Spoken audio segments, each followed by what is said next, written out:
Assalamualaikum warahmatullahi wabarakatuh. Nama saya Dinda Lestari, NIM saya 431190100132.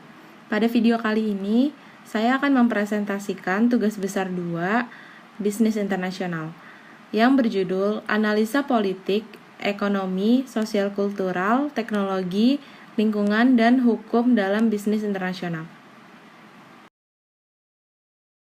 Yang pertama, analisis PESTEL. Analisis PESTEL adalah politik, ekonomi, sosial, dan teknologi, lingkungan, dan hukum dalam bisnis internasional. Menjelaskan bahwa kerangka dari faktor makro yang digunakan di lingkungan pemindaian komponen dari manajemen strategis. Analisis ini adalah alat strategis untuk memahami pasar pertumbuhan atau penurunan, posisi, potensi, dan arah untuk operasi.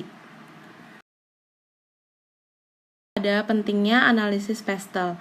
Sebesar apapun skala perusahaan, tetap saja akan sulit untuk mengendalikan faktor-faktor eksternal oleh karena keberadaannya di luar jangkauan perusahaan. Oleh sebab itu, perusahaan perlu melakukan analisis PESTEL agar memahami pasar dan posisi bisnis dengan lebih baik. Perusahaan juga dapat menyusun perencanaan strategis dan juga melakukan riset pasar ketika akan memasuki pasar baru, meluncurkan produk atau layanan baru, dan juga ekspansi bisnis. Yang ketiga, ada faktor-faktor dalam analisis PESTEL. Yang pertama ada faktor politik, ekonomi, sosial, teknologi, lingkungan, dan juga legal.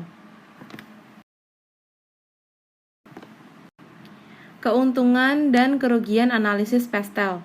Keuntungannya yaitu menyediakan kerangka yang sederhana dan mudah digunakan untuk proses analisis, melibatkan keahlian dan kerjasama tim dalam proses analisis, dan membantu untuk mengurangi dampak dan juga efek dari potensi ancaman pada organisasi. Sedangkan kerugiannya yaitu pengguna dapat menganggap mudah informasi yang digunakan untuk menentukan keputusan. Proses tersebut harus diadakan secara teratur untuk menjadi efektif. Akses penggunaan ke informasi, kualitas eksternal sering dibatasi karena biaya dan waktu yang diperlukan untuk menyewa. Yang kelima, tujuan analisis PESTEL. Tujuan dari analisis PESTEL adalah untuk mencapai beberapa hal yang meliputi 1. Memberikan gambaran tentang pengaruh eksternal yang penting bagi suatu organisasi. Yang kedua, merangsang pemimpin untuk membuat keputusan yang lebih berwawasan dan juga tegas. Yang ketiga, membantu mengevaluasi bagaimana agar strategi yang bisnis buat sesuai dengan lingkungan tempat mereka ada. Dan presentasi dari saya, kurang lebihnya mohon maaf. Assalamualaikum warahmatullahi wabarakatuh.